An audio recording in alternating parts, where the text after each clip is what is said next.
Mikä merkitys, Mia, on, että osaat digitaitoja? Se auttaa mua arjessa. Kaikki Googlet ja nämä. Mihin sä käytät Googlea? Esim. Jos mä etin jotain paikkaa, mihin mun pitäisi mennä.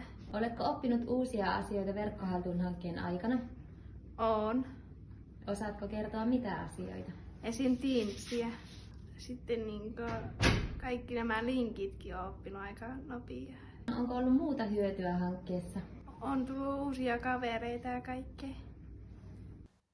Mitäs me ollaan sun kanssa tehty tässä verkkohaltuunhankkeen aikana? Minkälaista opastusta sä oot saanut? Tietokoneen käyttöopastusta. No miten sitten, kun se uusi puhelin, miten me sen kanssa tehtiin? Neuvoinko mä sua siinä?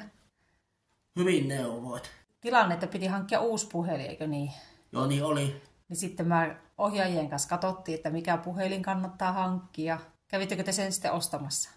Käytiin. Mitäs me sitten tehtiin? Sinä laitoit se mulle toimimaan. Niin, yhdessä laitettiin se puhelin käyntiin. Ja tietokoneasioissa ollaan kanssa tehty monenlaista. Joo. Välillä on ollut kone jumissa, onko? On. Sitten ollaan se saatu käyntiin. Joo. No miten sä oot kokenut tämän ohjauksen? Mukavana. Joo. Onko ollut sinulle hyötyä? On. Mikä merkitys digitaidoilla on sinun elämässä? Tärkeä merkitys. Olen oppinut Messengeriä käyttämään koko ajan enemmän ja enemmän. Oletko oppinut uusia asioita verkkohaltuunhankkeessa? Olen oppinut paljon uutta ja olen kouluttanut myös lähisukulaisia ja kavereita. Sinä kävit sen verttikoulutuksen myös. Onko siitä ollut hyötyä? Siitä on ollut hyötyä ja Lauraa olen monesti neuvonut näissä verttiasioissa. Mitä digitaitoja olet oppinut? QR-koodin lukemisen ja kuvakaappauksen. Mikä merkitys digitaidoilla on elämässä? Digitaidot ovat suurin osa elämääsi. Niitä tarvitaan nykyaikana aika paljon. Kyllä. No niin, Minna, mitäs me täällä tehtiin? Täällä on opeteltu käyttämään YouTubeen oma kanava. Oliko helppo homma? Kyllä se oppii pääsee hyvin, kun haluaa pääsee hyvään. Niinpä. Missäs me ollaankaan? Maikulan kirjastossa. Niin, täällä on aika kiva paikka tää kirjasto. Täällä on helppo täälläkin käydä tämä ohjaus.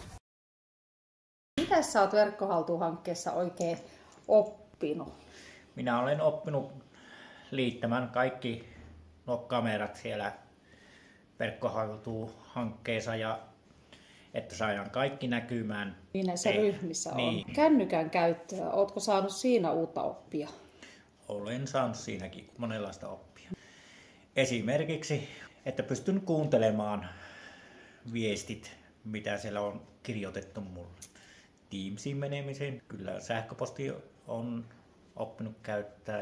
Sitten ollaan harjoiteltu sitä sähköistä tunnistautumista niillä verkkopankkitunnuksilla. Joo, kyllä on Kelan lomakkeita ollaan lähetetty. Kyllä, harjoiteltu kantapalvelukirjauksia ja kyllä me on oppinut sitä kirjastohommaakin käyttämään nyt. Eli Pohjoisen e-kirjastoa oot oppinut. Kyllä. Celia-kirjastoasiakkaaksi liityit. Kyllä. Ja sitten ollaan opeteltu sitä kauppahommaa. K-sovelluksen käyttöä. Kyllä. Tietokoneen käyttö ja kännykän käyttö on tullut sujuvaksi. Kyllä. Ei ole enää ollut semmoista haparointia se homma. Olen oppinut käyttämään pankkikorttia. Osaan itse laittaa tunnuksen. Olen ollut tyytyväinen tähän hankkeeseen. Jos tätä hanketta ei olisi, niin en tietäisi puoliakkaan mitä olisi löytänyt tästä hankkeesta.